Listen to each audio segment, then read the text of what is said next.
तू हमरा के भूल गइलू, तहरा में बहुत और तहार सामान बतू फरवाओ चिरवाओ। धान कुटवाना है तो मशीन में कुटवाइए, अब ओखलियों में क्या रखा है, और प्यार करना है तो अपनी माँ से स्टार्ट हो या जाके झांट तक गिर जाए। नमस्कार, अभी हम लोग आराम मौजूद हैं और हम लोगों के साथ प्रेस कॉन्फ्रेंस में और प्रेस कॉन्फ्रेंस के घेरे में है आज प्रकाश चौबे, जो कि भोजपुरी के बहुत अच्छे कलाकार हैं, बहुत अच्छे गायक भी हैं और बहुत अच्छे शायर हैं। तो कैसे हैं प्रकाश जी? बहुत बढ़िया। और जे भी रउआ सब के चैनल के माध्यम से हमरा के देखा था, सब कोई के प्रणाम।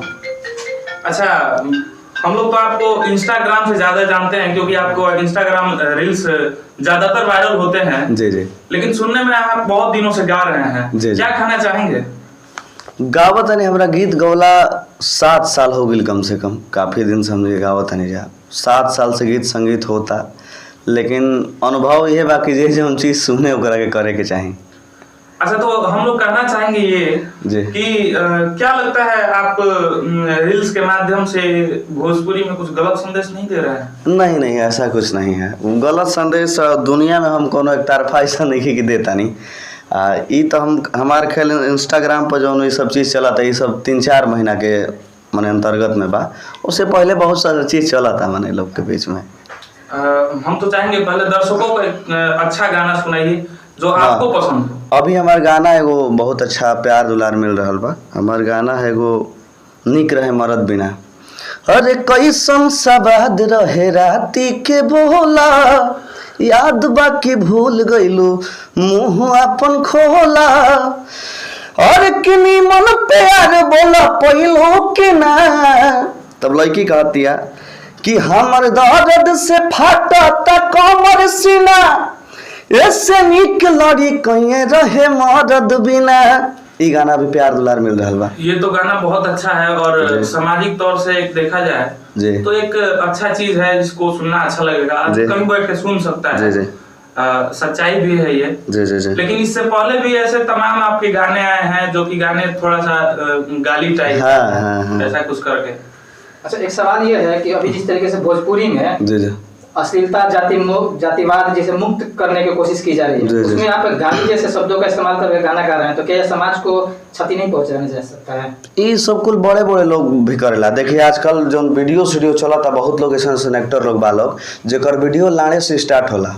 बहुत सारा लोग उनका बड़े बड़े चीज में काम मिलता, लाड़ से स्टार्ट हो या जाके झांट तक गिर जाये। तो बहुत लोग बा, बहुत अच्छा एक्टर लोग अभी मीडिया के सामने भी इस तरीके का शब्द आप यूज कर रहे हैं। जी जी जी। तो क्या संदेश देंगे जनता को? संदेश ही देखी ना, सेंसर बोर्ड में एगो डायलॉग बाजे, एकरा देही में खरो चाजी तो पूरा साम्राज्य के माई चोद देव, तो उससे कम ही नहीं चोदता नहीं हम। सुधार आपका नहीं आया? ना सुधार बा। देखी जहाँ बड़ बड़ लोग गलती करी तो हमने की तो मान ली। देखी सब कोई के जीवन में चाहना होला कि हम आइल बनी तो कुछ बढ़िया करी, आगे करी। अब देखिए हम हालात के कोर्स कैले बनी, 7 साल संगीत में हम बर्बाद कैले बनी। 7 साल से जो लड़का गावत होके हारमोनिया ध के प्रोग्राम करत होके ओकरा कुछो ना मिले तो मान ली मजबूरे होके कोनो काम करे। तो गायकी के कोर्स कैले भाई ना, तो 7 साल से सब चीज कोर्स नहीं कैले। 7 साल हमारा गीत संगीत गावत हो गई। आजकल देखते बानी गीत लोग कैसन सुनता। गाड़ी के कोर्स ना होला, ई सब कोई के अंदर होला। ई मजबूरन चीज निकले लागेला अंदर से।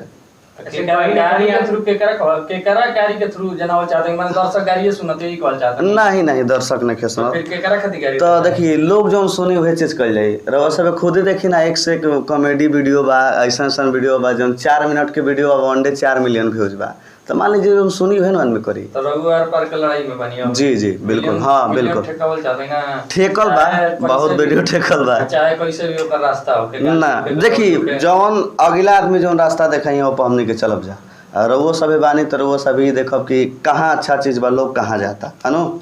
तो ये चीज तो करे के पड़ी भाई। रघु कहाँ ले जाते हैं, रघु बुझात होई। हाँ बिल्कुल बिल्कुल ठीक ठाक बानो। मान ली 7 साल से गाना गाओ तो हमरा केहू नहीं जानत, आ शायरी के माध्यम से ढेर लोग जाना था। तो हमरा के अस्तर आ जाता ना, गिर बिल बा के हाथी कुत्ता घोड़ा कुकुर बिलाई सब कोई के जन्मदिन बोलल जाता है। रघुआ कौन कैटेगरी में बनी?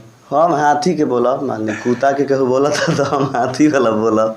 विभाग बांट दिया। तो ये कहीं ना कहीं आप लड़कियों पे ज्यादा ट्रोल करते हैं शायरी के माध्यम से, क्या कहना चाहेंगे? हम लड़की के पर्सनल ना करे नहीं, वो शायरी होला आ भाई लोग पसंद करला। देखी आजकल जे बस ज्यादा लड़कियों का लाइक करते हैं, ऐसा क्यों करते हैं?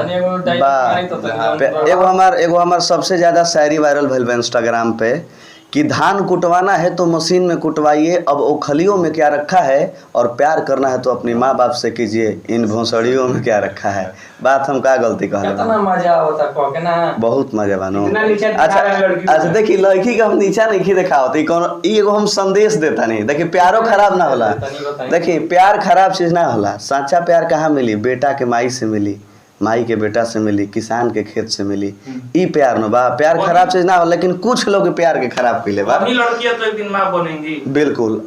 हम कोनो लड़की के पर्सनली ना कहनी, एगो शायरी बा, ऐसे बढ़िया बढ़िया देखी रहा हिंदी में शायरी सुने के मिली, माँ की लंड बहन की फला चिल्ला में, तो उ सब ज्यादा वायरल बा।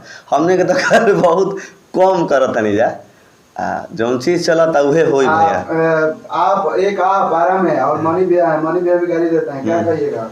मौनी भैया तो मान ली मैटर में हमारा दौर से लगे हैं, कहे उनकर पूरा वीडियो में ठीक ठाक बा। देखे नहीं हम उनकर वीडियो, देख के चालू कोई नहीं है क्या? ना उनकर देख के चालू नहीं कहा, लेकिन कहीं ना कहीं देखिए संदेश मिलेला कि जे जौना चीज देखा था हाँ कहाँ लोग जाता तो उजे जाए के पड़े न। मान ली अच्छा एक बात बताई, सब कोई जौना तरह जाता, हमनियों के 7 साल से गावता है, तो हम अकेले अपन जीवन ना बर्बाद करो भैया। हमरो शौक बा कि हम लोग के बीच में उतरी तो चालू हो जाए, मान ले चालू हो जाए, जौन चीज लोग सुनी ओकरा के दियाई। अच्छा एक शायरी और आपका वायरल हुआ, तो थोड़ा शायरी बोल दीजिए। एगो शायरी बा हमर जे, तू हमरा के भूल गइलू तहरा में बहुत दम बा, तू हमरा के भूल गइलू तहरा में बहुत दम बा, और तहार सामान बा तू फरवाओ चिरवाओ हमरा लड़वा के गम बा। तो ये सब शायरी बा। बहुत अच्छा प्यार दुलार इंस्टाग्राम पे। तो यही कहना चाहेंगे कि सब चीज में सुधार कीजिए। मान लीजिए कि आप कहीं भी आपका अगर मान लीजिए फेस के थ्रू आप बनाते हैं रील्स, कहीं आपके परिवार के पास पहुंचेगा और वो लोग सुनेगा कि हमारा लड़का ये कर रहा, चाहे हमारे भतीजा या फिर जो भी मान लीजिए कि बड़े लोग तो आपको सुन रहे होंगे, लेकिन जो आपके घर में छोटा बच्चा होगा वो भी कल बड़ा होगा। देखिए वो बात बताओ थोड़ा श्रोता खाली देखिए आपको एक बात, मारता का नहीं करता, जो मान लीजिए सब कोई नहीं बात हम करब, ऊपर से कोनो चीज बंद हो जाए, हमने के नहीं खैला के दुख नहीं खे। देखिए लोग के दुख बाकी करे पड़ता है, करे के पड़ी नो हमने। तो नमस्कार दोस्तों, प्रकाश चौबे का आप लोगों को इंटरव्यू देखकर कैसा लगा हमें कमेंट करके ज़रूर बताइए, और इसी प्रकार के खबर लेने के लिए हमारे भोजपुरी रिपोर्ट चैनल में बने रहिए। अब हम मिलते हैं नेक्स्ट वीडियो में, तब तक के लिए जय हिंद दोस्तों।